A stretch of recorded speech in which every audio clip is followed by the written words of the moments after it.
TorgyTalk. TorgyTalk.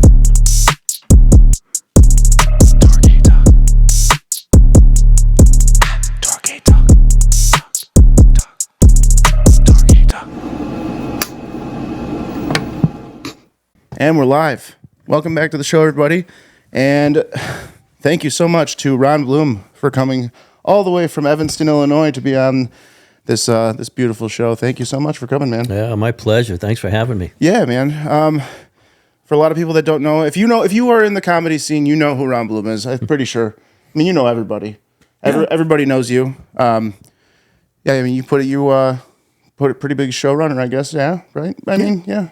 You put shows on at My Buddies and Surge, right? Surge, yeah, My Buddies, a couple of locations. Yeah, try to keep busy. Hell yeah, yeah. I mean, you're always ever since I jumped into comedy, you've been the busiest guy I know, probably. Besides Amy Simon, I think you're the next busiest. I mean, you guys are like right there with the amount of work you guys put in for sure. Yeah, love Amy. Yeah, so do I. She taught me a lot. She taught me that I want nothing to do with producing. Well, not nothing to do. I don't want to produce a weekly thing. Right. I would do like a monthly showcase if somebody wanted to do it. But so I'm kind of trying to Blake and I are kind of trying to still find our spot where we can do like a monthly or bi-monthly showcase or something like that. But yeah. I mean, you definitely recommend starting off with a monthly. Yeah. Yeah, it's great putting it together.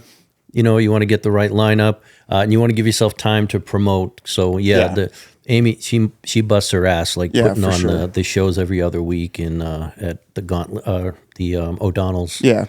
But I was actually supposed to be on one next Sunday, but it's 4 days after my surgery. And I told her, I'm like, I don't want to bail on you day of. I mean, like, I probably could do it, but I'm not gonna. I just want. I'm like, just push it back. Could just wheel you in like Hannibal Lecter. You know what I mean? Get the dolly. Yeah, I actually just started writing jokes about the whole situation, and I actually had one hit that stuck, and I wanted to share it with you. I used it at the Vixen last Wednesday. I hosted, so I say I'm getting an L5S1 spine fusion next week. If you didn't know, it's the same spine fusion that Tiger Woods had. So basically, I'm just gonna be playing excellent golf and having multiple affairs, And then I'm like, I like to run my jokes by my wife. And I ran that one by her, and she's like, oh, I don't really care about the affair thing because I'm already having one. I'm like, oh, shit. Well, at least I'll be good at golf. Yeah, see. So that killed. Like, I was like, cool. I don't know. So I can finally add another joke to the arsenal, you know? It's cool. Yeah, that's I love awesome. writing. I hate doing, like, when I have to, like, start over and start writing brand new stuff to add on to my already established set. I'm like, I get so fucking nervous, and then the payoff is great. It's like I've been working at it for a couple months now, and it's like, oh, I got like 4 or 5 new jokes that I can add to a set. And it's the greatest breakthrough, like the ta-da moment when you find that bridge from one little section to the next section. It's so awesome. Yeah, I love piecing it. It's the payoff is so worth it, and I just even if it takes fucking. I mean, I've been still working on this joke that I've only tried it once, and I'm still not. I haven't done it a second time because I'm still. It's been like 6 months in the works, but it's also me. I need to practice my news voice. The whole premise of it is: do you think that? I think it would be funny if news anchors or reporters had sex using the news voice. Oh, and I just need to figure out what they would say, and I need to practice my news voice. Or if sports announcers did it too, right? Like I think that would be just. I don't know. It's a funny premise, but I just have to commit to doing news voice. So, which I need to practice doing news voice. But yeah, that'll be a good premise. Like the whole news team, you have the news people, the sports, and the weather people. If they're having an orgy, and like the different voices. That's whammy. Perfect. Yes, dude. Fucking whammy. Oh my god. What a cold front. Yes, perfect. Look at that. It's a little nice. Thank you for the little. I'm gonna add all that to that for sure. So you're Boston. How long are you born and raised in Boston? So born and raised outside of Boston, the North Shore. Okay. I just heard it there. The North Shore. With my khakis. Yeah, it comes out when I start talking too much. It comes right out. But North Shore. It's Lynn, Massachusetts. You probably heard me. Salem, Massachusetts. In that area. Born and raised there. Went away, played GI Joe for about a decade. Went back there. What branch? 2000 U.S. Army. Nice, me too. Yeah, absolutely. What did you do? What was your MOS? 88 Mike, truck driver. Oh, okay. For 3 years. I was Gotcha. I was stationed in Hawaii for 3 years. Oh, good. I did nothing. But Nice. Yeah. Nice. Yeah, I was admin at 71 Lima, 75 Bravo. okay. Double admin. They used to call us chairborne. That was our. Nice. But it was cool. Got to travel. First assignment, CID headquarters in Falls Church, Virginia, which Okay. a lot of time at the Pentagon, back and forth. It's That's the Criminal Investigation District, right? command. Yeah, Command, CID. okay. Yeah, for Right, some don't they- reason it's CID, but Don't yeah, they- it's the don't NCIS. they like send people like undercover to follow people? Like, yeah. Yeah, I was basically my admin job was once these folks they get in the Army as MPs, then they apply, they become agents, and I would assign their badges and badge numbers, and Okay. give them stuff like that. But that was pretty awesome first assignment. Then after that, I did 3 years reserve and National Guard in Massachusetts, and then I went active. D.C., Virginia area. Okay. And then I worked for NATO from 96 to about 2000, Naples, Italy. Oh, that's awesome. Yeah, it was good. It was with all the Yugoslavia stuff, Kosovo. Okay. Yeah, it was Italy. got to travel. Wow. Yeah. That was like when I enlisted. That was like one of my actually my wish list. We got to put 3 wish lists. So mine was. Right. I think we got to do 3 and then an alternate or something. So I picked Hawaii, Alaska, and Germany, and then Italy was my 4th. Yeah. And I got Hawaii. But Nice. Hawaii was great. I wish I would have gone to. I wish I would have gone to Europe, but Yeah, it was. Hawaii is just so expensive, especially when you're living on a military salary. I heard Like that. I've blown, how many times I've blown my paycheck in a. Right. That's also being 20 years old, and Oh, a strip club, sweet. Yeah, that was like every weekend we would do that, and then it was just that just got way too expensive. Midnight when it turns the first, you're like, yeah, shit. yeah. Back when I started, it was paper checks. They give us a paper okay. check, and then Shit. so on and so forth. But yeah, that was it. I went back to Massachusetts after I got out about the year 2000. Went through a divorce at that time. Then my current wife number 2, had a practice marriage. But this one I had a practice marriage as well. Yeah, That's there an you go. army thing, guys. You got to do it. But my current wife now, I knew her family from growing up there. Okay. She was actually raised in Chicago with her mom. And you met her in Boston? Yeah, her family is weird. from. Yeah, I was best friends with her older brother. Okay. She's a little bit younger than us, but and then when I got out and went back there, and I saw her, and we started hanging out, and so 2005 we got married, so we're coming up on 19 years in December. Awesome. So, Congratulations. thank That's you. awesome. Yeah, No, you just had one. Yeah, my wife and I just hit 4 years. Yeah. Nice. Yeah, 4 years married. We've been together for 8. Mm-hmm. Yeah. So. Oh, nice. Yeah. Yeah. Actually, I was actually married. I was married before. Got married at 20 and divorced at 22. It was, yeah. Yeah. But yeah, practice marriage. That's good. Yeah, you make all the mistakes the first time, Yeah. and I learned that you should live with a woman before you marry her. there you go. I don't know how the if the people that really like I'm religious, but like if I were to really like stick to my religion, I'm not supposed to live with a woman until I'm married. I don't know how they do that. That's Right. Yeah. it's a fucking shake of the dice right there. Yeah. you can tell those ground rules were made like 1,000 years ago. So you've been in Chicago for how long then? 10 years. 10 years? Yeah, Okay. 10 years. And then did you start comedy when you got here, or have you been doing? How long have you been doing comedy? I did. 2019, I started Okay. open mics. Kind of shut it down for the pandemic. But, Did you do any fucking Zoom mics by chance? No, I did No, not. okay. No. I've been talking to people. I know. I think Megan said she did one. But people were saying they did like Zoom mics. It's got to be the most awkward Right. thing. I would be the guy. I was telling her I'd be the guy that literally just did a Zoom mic with no pants on just to write a bit about it. Just to, Just to get up and shut the door in your box. exactly, yeah. Just so I could write a bit about it. Yep, I'd be like, all right, this is gonna be funny. Got to commit to it. I need something to write about. Yeah, that is tough sledding right there. Like a Zoom, a mic, Zoom, and you don't get that response and that.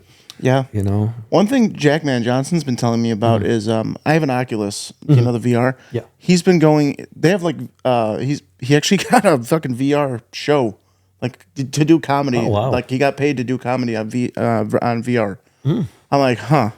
That's actually got to be kind of cool, but at the same time, like really awkward for like everybody around you watching you do like that's not involved in the VR. Like my wife just sitting here, just like I'm sitting here, just talking to talking into the wall, like just I don't know. That just Hey, how long you been married? yeah. Who are you Oh, talking man. to? Yeah. So I was actually I like I said I hosted the Vixen last week, right? And I was talking to Ken Hamlet. He was the headliner, and he was telling me. I sat down with him for like an hour after the show and we were talking. He said, crowd work.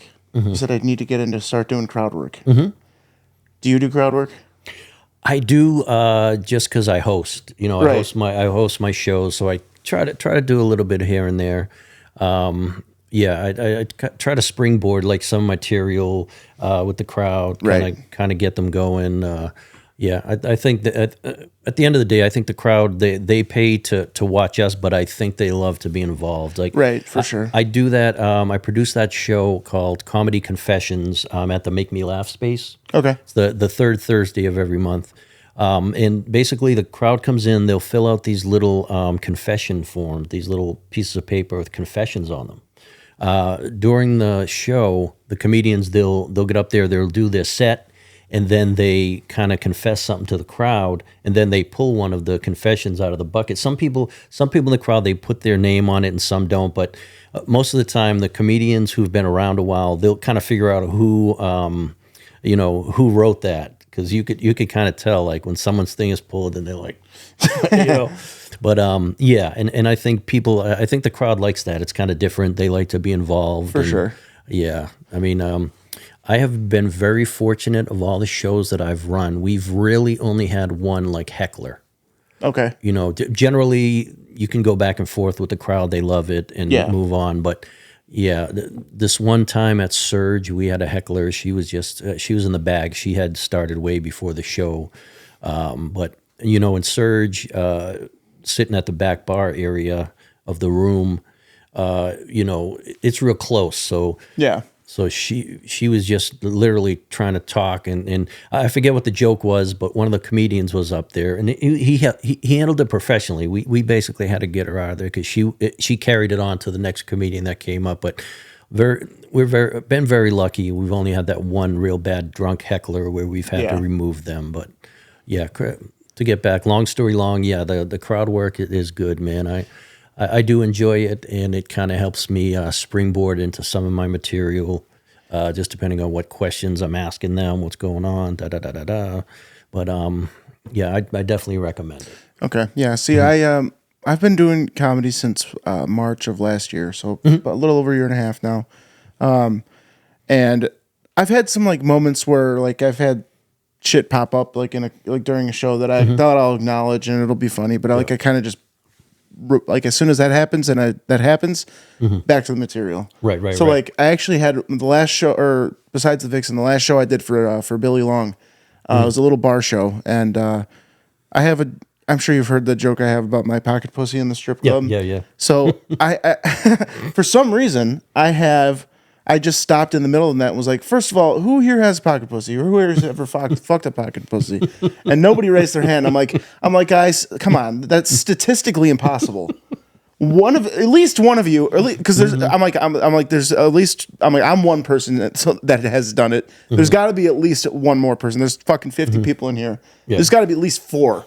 I'm like, you guys are fucking lying. I'm like, I know one of you motherfucker. Yeah, anyways, that was like my attempt at it, but nobody wanted to acknowledge that they had done it. So like that was kind of like that was a reach. But I was also like I said, it was a small bar show for Billy. Everybody was everybody on the lineup. We were drinking before, so like I was feeling pretty good. So like it was kind of a reach, but. Yeah, but it was fun. They loved it. They loved it because I was just I was just a lone wolf on it, and I was just like, well, that sucks. I'm the only one here who's fucked up pocket pussy, I guess. Yeah, and like the next time you're out and you do that, you'll probably hit. You know, you probably Right. get a lot of interaction. You just never know. It just depends the night, the crowd, Right, like exactly. who wants to fess up. It was also, I think it was a little bit of an older room too, so that might have been it too.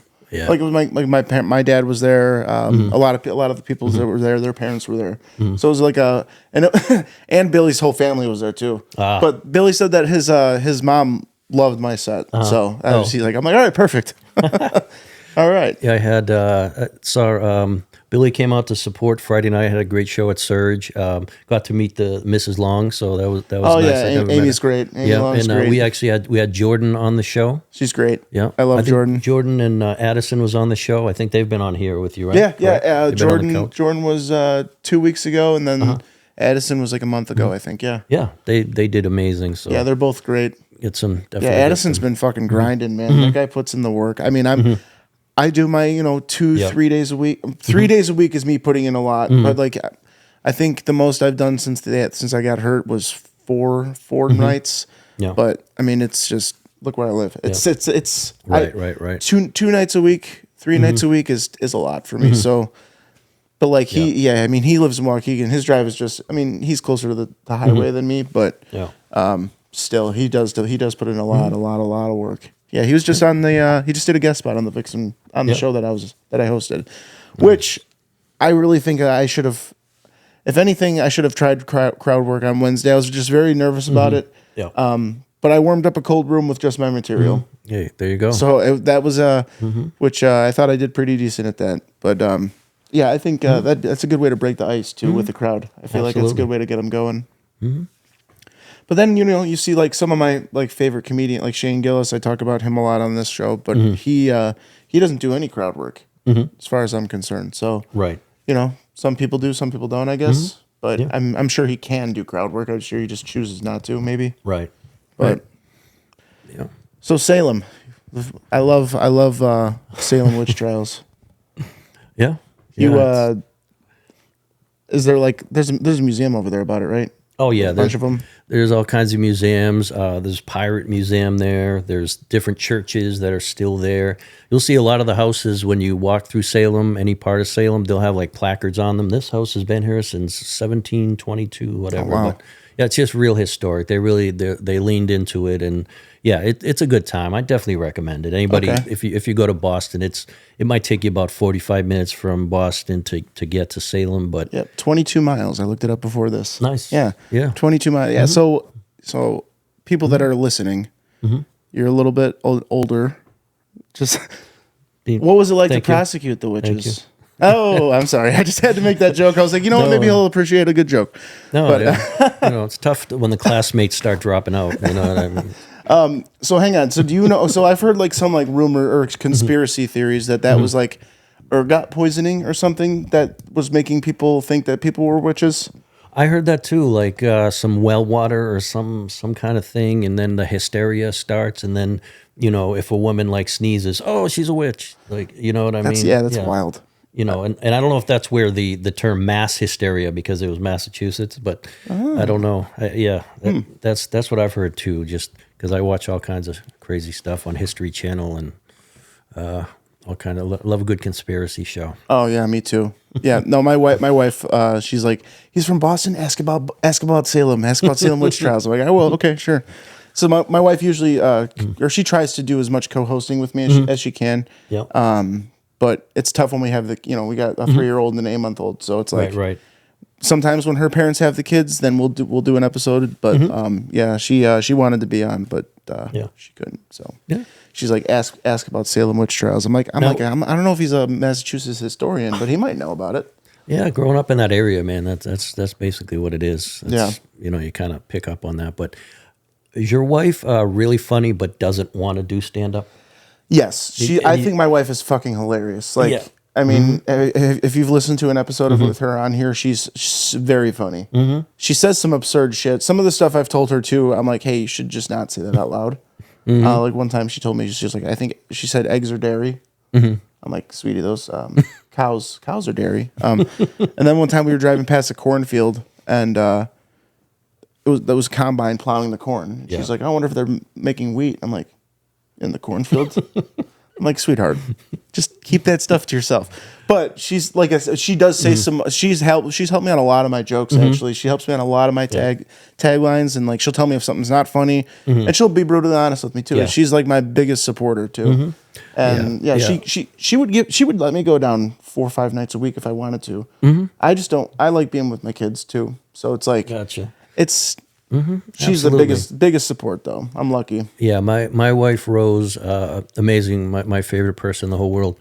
Super funny. She'd light up a room like she is the life of the party, but she will not go up on stage and do that. And I always know, like, I always say she has a black belt and eye rolling because when I hey, how about this one, hun? And she's like, I can't do it, but yeah, That's funny. She's really funny. She's hilarious. She said something last year, and I told her I'd never share this with anybody, but she doesn't want anybody to know that she's like into my style of comedy. It was around 9/11, and my brother, he's wacky. He always puts out these memes of like the towers and stuff like that. And my wife says, you know what you should do is put that guy Tattoo from Fantasy Island next to the towers. And I swear to God, we That's were in funny. a parking lot, and we would just laughing our heads off like that's two hilarious. crazy people. The blank. Yeah. Oh my God. That's very funny. Oh man. Yeah. So yeah, my wife is like the same. My wife is the same thing. She's hilarious. My wife's pretty much one of the guys. Like she hangs out, watches football, and drinks Miller Lite, and loves comedy. And yeah, she's the best. And like I said, she told me, she's like, you don't have to feel bad about going and doing comedy. She's like, you could do it more. I'm like, It also hurts my back to drive a lot. Too. Yeah. But so we'll see what happens after this after the surgery. This doctor said I'll have no driving restrictions, only lifting restrictions. So I'm supposed to be walking out of the surgical center that day. Nice. So we'll see. They said. Yeah, but if you're in the bed and they have like some good TV channels, kind of milk it. You know? Oh what I mean? yeah, for sure. Milk it and then just definitely hit the morphine a couple times. There it is. Enjoy. Oh man, yeah, I'm very very nervous about this surgery. I'm not gonna lie. It's but they said it's 0% chance of paralysis because it's so low and it's the bottom vertebrae. So or bottom disc, whatever you want to say. So should be good. But like I said, I'm just gonna take the rest of October off for stand up. There it is. And recharge the batteries.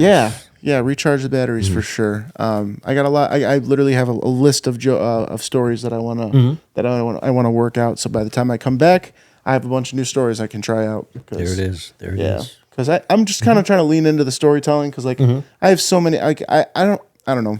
I feel like I'm always too late on topical jokes, and when it comes to storytelling, I have so many fucking ridiculous stories that I just need to fucking trim the fat and add a laugh every 10 seconds, and I'm golden.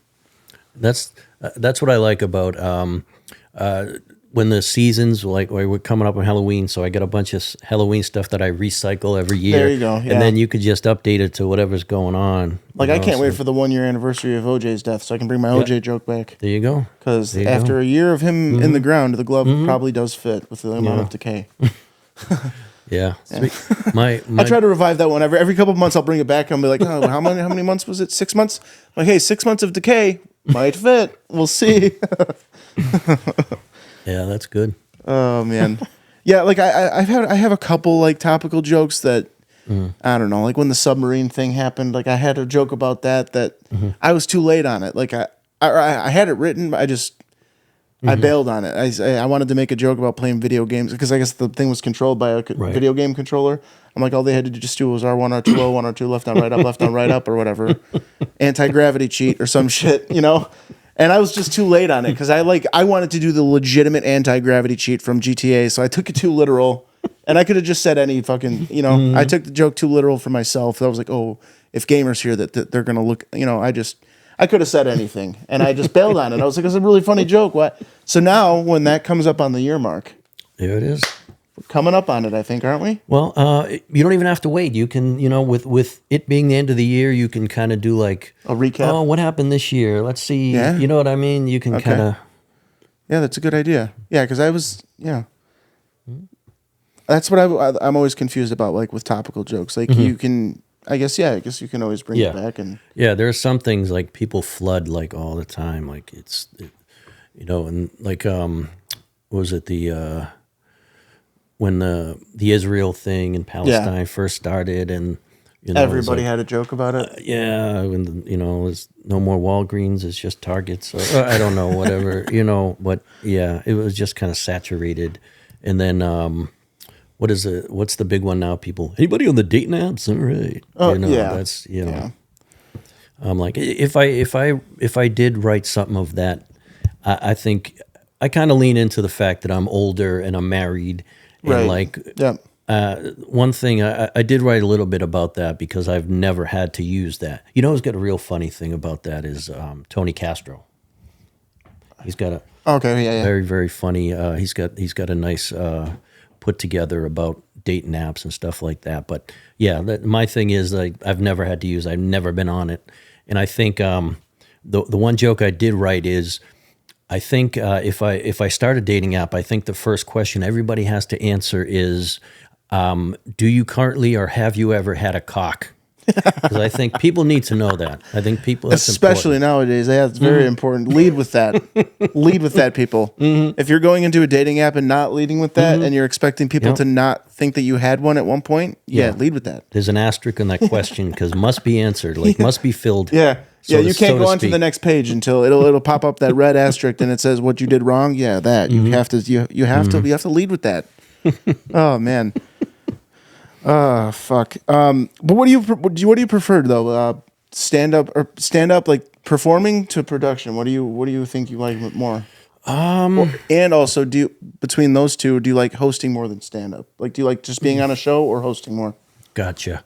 I like producing. I'm starting to cut back on that. I'm getting more stage time. Okay.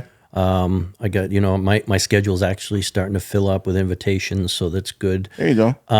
But as far as hosting, I do like to host once in a while, but I do that by once a month show at Surge. I always host. The show I have with my buddies, it's an all-female lineup, so I hire, I just produce that. And then I love to sit there and watch a great show. So that's, but long story long again. I don't know. I kind of like I like the writing process and then, trying that out, so I like to physically be up there, in front of a fresh crowd. The producing, I enjoy that too, because I love to put together a good show. Right. If I can get the right lineup together and then promote that and like people come, it's boing, boing, boing. But, so I've produced one showcase outside. It was a free showcase at a bar over here in Johnsburg. It's on a lake. It was a really cool setup. They just built a stage over the summer. I think I passed that. It's right there on the bridge, right at the edge of the bridge, the waterfront. Is it called? No, that's the wavefront. That's or lakefront. Or that's a hotel. And there used to be a bar down there called the Wave. But the lake house, I don't know. They just had an owner change. I don't know if they changed their name yet, but it's back on Pistachio Bay. So we put a show. I put a show on. I kind of booked it heavy. I've had 7 comics, but I hosted and did 5. And then my first comic did 7, second comic did 7, third comic did 7, and then I had 2 more, or 2 10 minutes and a 20. I think it was. I told the bar, I'm like, I just need 90 minutes. And it was exactly 90 minutes. Like it was perfect. Right. But it was the first time we had a show there. I think halfway through, Jeff Warren, right? Yeah. So he headlined it for me. Halfway through his set, people kind of started talking in the back. And then, all around went great, but there's houses on the that are neighbor to the bar, and I guess people complained about the cussing, and people complained about the noise too. So they actually ripped the stage down for like concerts and shit. They were getting noise complaints, so they actually put the fucking stage on the water now. So essentially, they can't do anything. Oh, nice. So I don't think that they want to. I'm tempted to go back and talk to them, be like, hey. Can we try it again? Maybe a clean show? Yeah. Because also it's a bar, 9 p.m. on a Friday night. If you wanted it clean, you should have told me. I would have told people, hey, don't cuss. Right. Something. I would have definitely gotten a different lineup for sure. Yeah. And I also they called me on a Monday and said, can you still put this together for Friday? I should have said no. Give me a month. Yeah. But for what we had like probably 40 people there, 40, 50 people in the audience. Yeah. So, and that's the beautiful thing about the Chicago comedy scene. I tell you what, I'm very fortunate that I started in Chicago because nothing beats the Chicago comedy scene. And like you said, if you get a call on a Monday to put something together for Friday, I think 95% of the comedians that we know, yeah, I'm in. Just if you say, hey, we're gonna have a crowd, we got a stage, let's go. Hey, they're in. Yeah.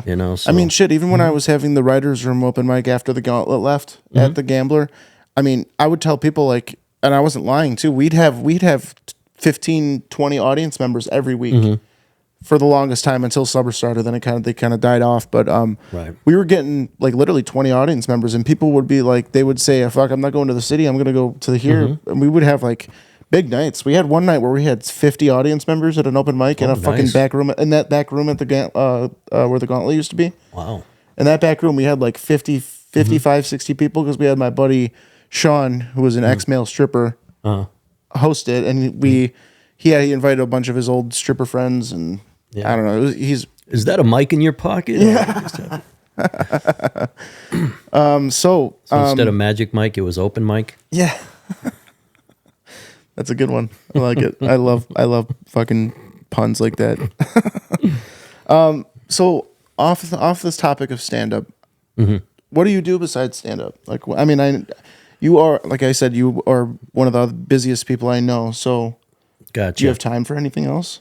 During the day, my 9 to 5 is I work at home, cybersecurity. Okay. Yeah, Nice. I don't want to mention the company name, but yeah, it's a company who we do cybersecurity certifications. There's different parts of cybersecurity, and that's my 9 to 5. And my wife, she works. She's an administrator. She's a bigwig. She's what I call my sugar mama. Yeah. She actually, she's an admin. I forget her exact title. Administration director at a rehab facility. But yeah, she's in the medical field. She goes to work, so it's just me and my dog all day. So hell yeah, that's pretty chill. Yeah, cybersecurity during the day, and we have some downtime. Gives me a chance to write and then coordinate, and pushing out these flyers and such, and so.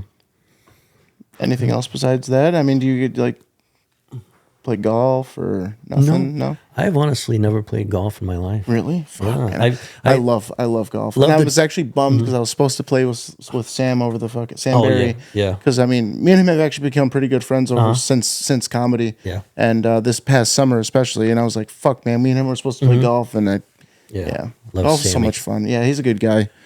Yeah, I've never used to go to driving range all the time. Love that. Yeah. Mini golf, but never did the rest of the stuff in between. Never played a whole round of golf. Never went skiing in my life. So yeah, I used to ski. My dad used to take us up to Wilmot Mountain up here, and then I switched over to snowboarding when I was in like 5th grade, and then snowboarded all the way up until I was a senior in high school, and then kind of just died off. Yeah, there's a lot of things, man. Like growing from Massachusetts, I don't eat fish.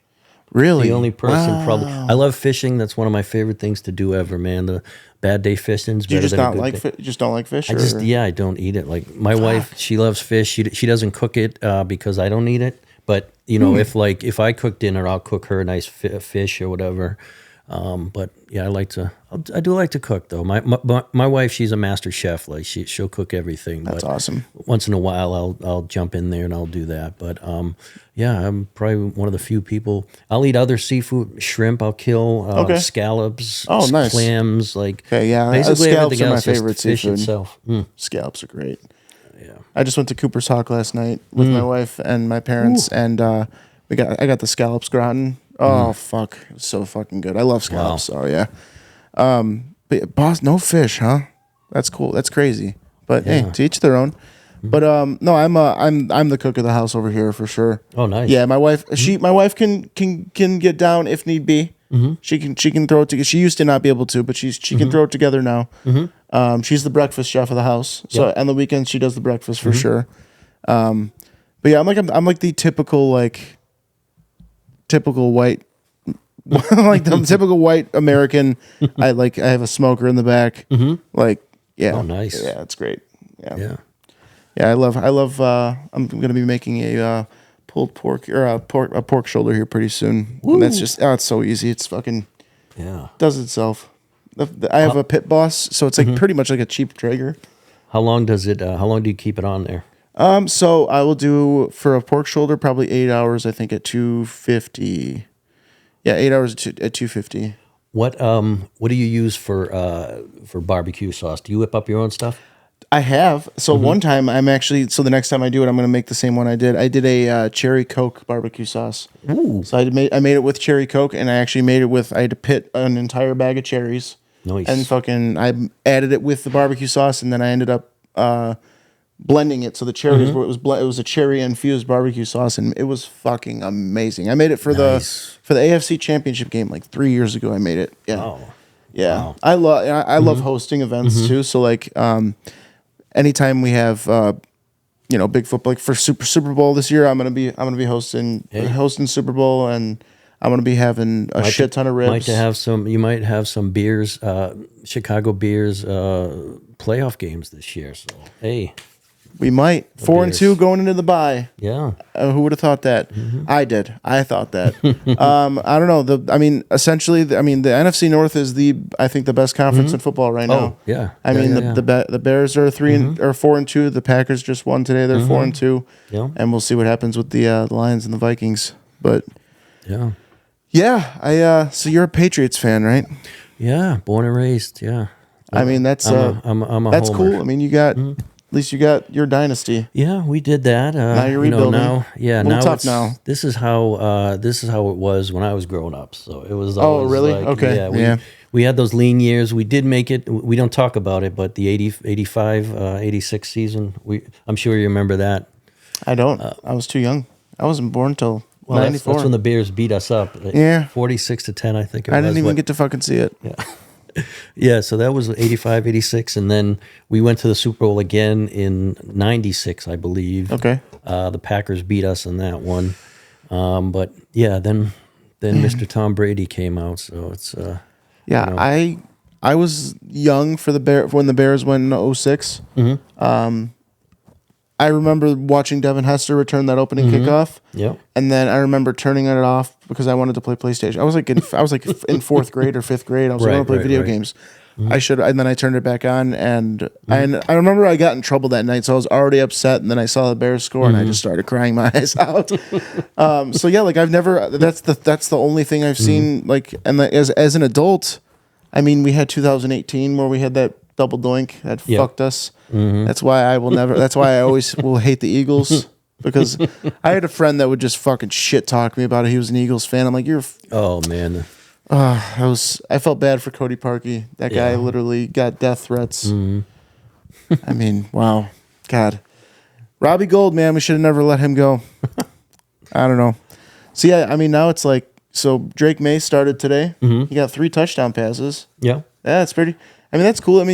Jacoby Brissett, probably not the guy, but he was. Yeah, right now I think we are, if not 1 or 2, in the draft next year. So. Okay. If Drake May washes out, It's so weird with so I saw Tom Brady recently pop up on because that's all my algorithm is football, comedy, food, golf, and Tom Brady popped up and he was talking about how he thinks it's such a tragedy nowadays all these, rookie quarterbacks coming in and expected to thrive right away. Right. And it's like, look what the Packers did with Jordan Love, and look how successful he's doing. Poor Bryce Young, man, on the dude, this it's just like the number 1 draft pick is expected to just do so well, and some guys just can't catch up with the speed of the NFL. Yeah, and that's kind of like how it's kind of an anomaly how Caleb Williams, he was already set to to succeed when they drafted him. Yes. I mean, it We've was a given him well-rounded all team. all the weapons. Because except for- generally, there's a reason why the teams are drafting number one because they suck. You Right. know what I mean? Yeah. So they're going to pick the best quarterback, and to expect him to work with what they have, I mean, Right. takes a special kind. Yeah, I am very, very pleased with what Ryan Poles did in the offseason and building up to this draft pick to give Caleb everything he needs to succeed. And so far, I mean, he's making progress every week. Everybody's like, even myself, I was like, is it too early to say that Jaden Daniels should have been the pick? I mean, so far they're both doing great. I mean, Jaden Daniels is doing a little bit better he's putting up historic numbers, but I like what we got going over here in Chicago. It's really exciting to see the Bears put up fucking points. Yeah, it's like we've put up 2 30-point plus games in a week. Kind of speaks to their cohesiveness, the team. Like first couple of games, the defense kind of carried them through, and now Caleb Williams starting to get his gears going. So Bears gears. Yeah, Bears gears. But yeah, it's fun to watch. I'm not a since I've been here, I have an interest in the Bears because I think when I first moved here, who was it? Was it Trubisky?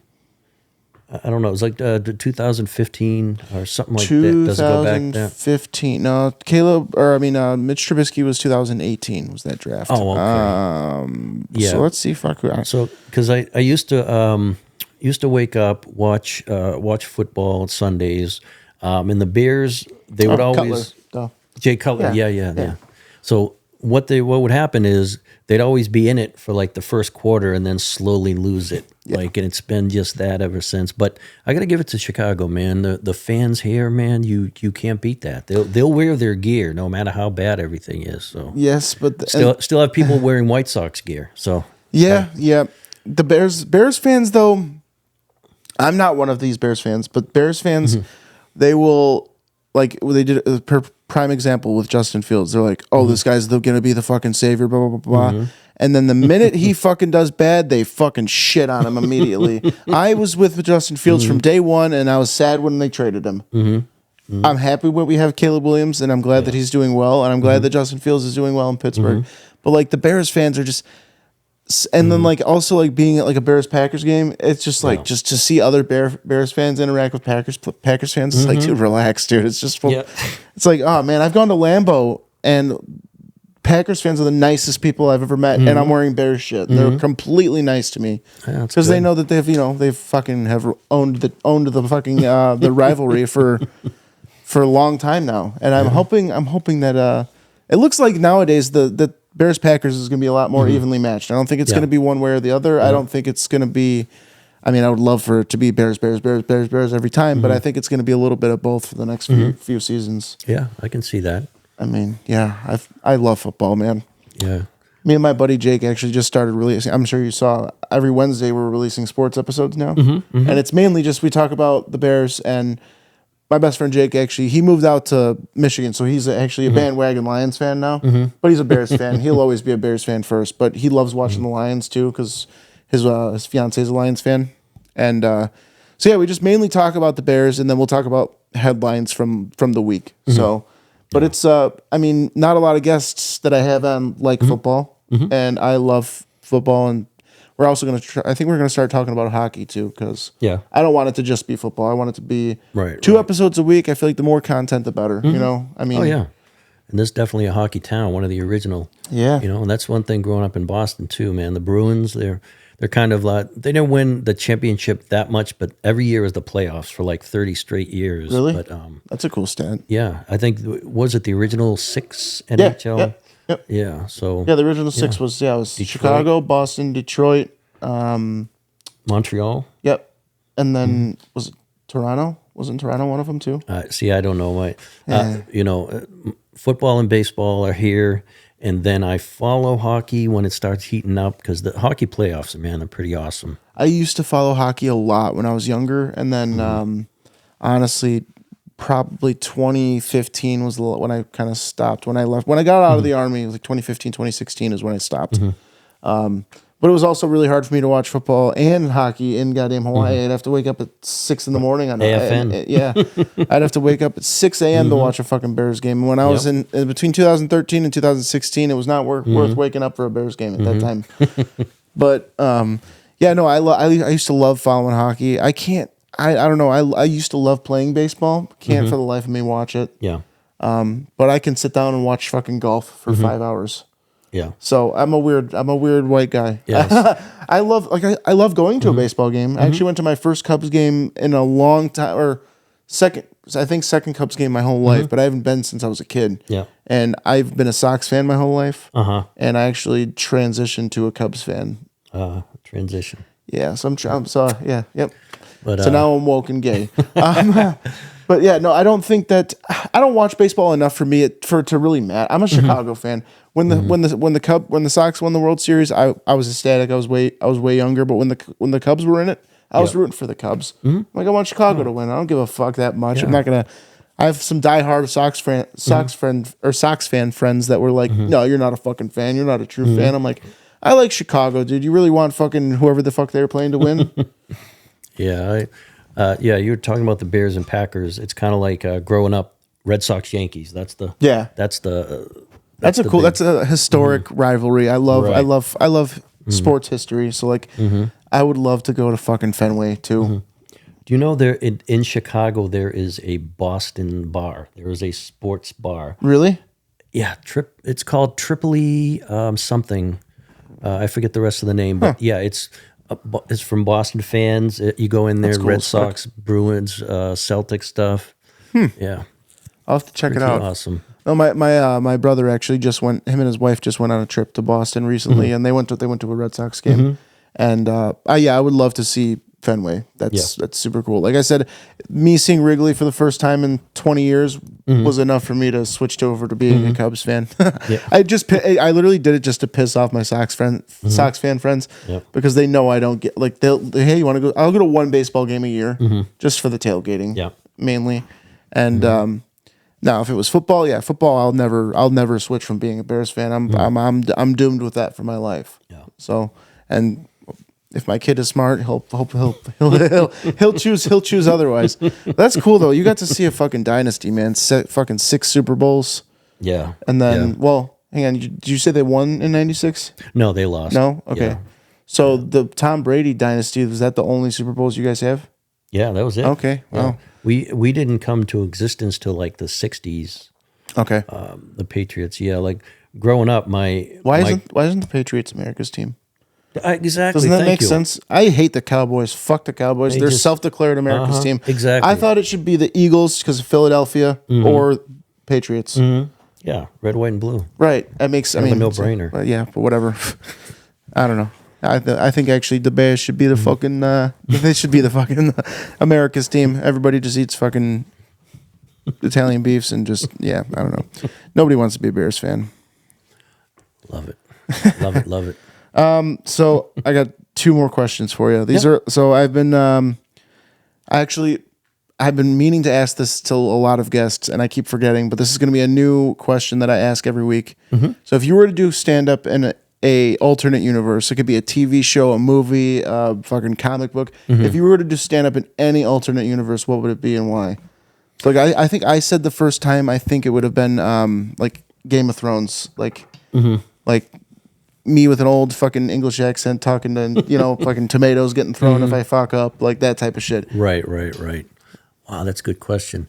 I don't know. I think what I love is like growing up, my dad and I, we'd watch sports and we'd watch whatever on HBO, whatever comic had a special. Yeah. And he kind of introduced me to like Shecky Green. Shecky Green, Henny Youngman, the guy with the violin. He used to do these one-liners. He'd say, "My wife said she wanted to go somewhere she's never been before." I said, "How about the kitchen?" The guy from fucking Goodfellas? Yes. Fuck yeah. Yeah, that's like my favorite movie of all time. him, I love that shit. That's awesome. Ronnie Dangerfield. Okay.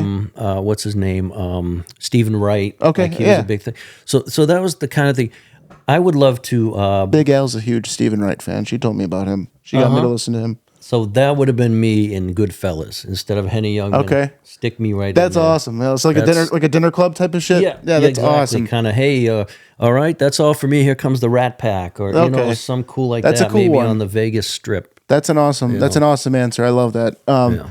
So far, I've asked that to two other when I had Mm-hmm. Stephanie Robertson and Peyton Ruddy on here. Peyton's was the best one. He said, well, I mean, yours is right up there with his, but his Mm-hmm. is the opening scene to Seinfeld. Just he's always crushing, always right. crushing at a comedy club in New York. True. Great answer, right? And I could see Peyton Ruddy doing that. Yeah. Speaking of him, did you see his Instagram story? He had a big joke book from Kill Tony. No, I didn't see that. He just talked to Stephanie last Wednesday.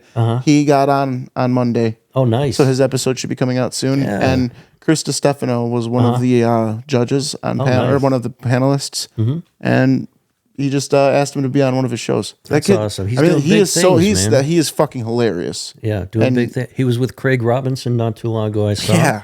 That's so cool. I mean, and he's a pretty cool dude. It's just it's cool to know. Like I love seeing. I love that since I've been like in this scene for like a year and a half. Like I see like AJ fucking like he's like just open for Matt McCusker again, and it's like I see fucking Peyton do it, like just leave. I mean, I'm not like best friends with these people, but it's just like I know these people and they're like opening for people that I really like. It's really really cool to see, and it's like Jessica Misitano too. She just got on Kill saw Tony. that, Like yeah. it's like fuck man, that's so cool. Like good for everybody. I love it when people do well, man. I would never be jealous of anybody by any means, but it is very cool to fucking see like, hey, shit, I know that person. You know what I mean? Yeah. So we do open mics, and we kind of hope that everybody, you know, including ourselves, gets to next level and does what they inspired to do. yeah. Yeah, it's awesome. So I was actually talking to, like I said, Pat last week at the Vixen show, and I was like, hey man, or not Pat, Ken Hamlet, not Pat. Did I call him Pat the first time too? No, you said it right the first Okay, time. cool. Yeah, so I was talking to Ken, and he was asking me what I wanted from comedy, and I was like, I'll say it since day one. I've been saying, like, because I have a family, I have a young family. I don't want to I've never wanted to go on a tour. I have always just wanted to be a regularly booked Chicago comic that eventually my end goal, like in 15 years, whatever, 20 years, is when all my fucking friends that were single and that they did go on, that when they come back into town and they're doing zany, they're doing the Chicago theater, they call me up to open for them, or Right. that's all I want. I just want to be I headline zanies a couple times a year. Yeah. That's all I want from it. I just want to be a well-known Chicago comic. I want this podcast more. That's what I want. Yeah. I mean, I would love for comedy to take off, and I would have to make so much money for comedy to be worth it. So it's like, Right. for me, it's just it's for the love of the game. I absolutely love it. Even if it's just open mics and a couple shows a month for me. Yeah. That's fine. I just love doing. I love making people like if it's a 10-person bar show, I fucking love making. Those are the best shows.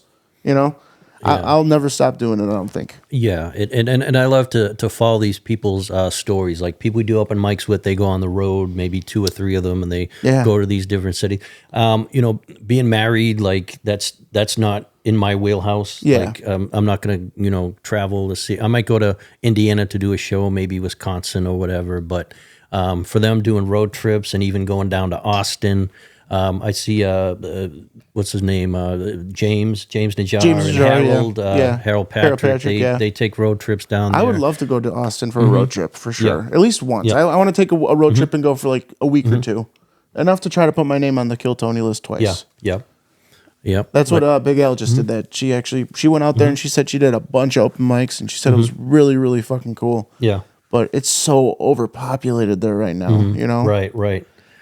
Yeah, and like I was saying, I love to see these. I always call them young people because everybody's younger than me, but all these young folks just enjoying their lives. You know what I mean? But I'm a married man. I got my bread and butter is at home, so I am not complaining. I would not change a thing, but I just love to see them thrive.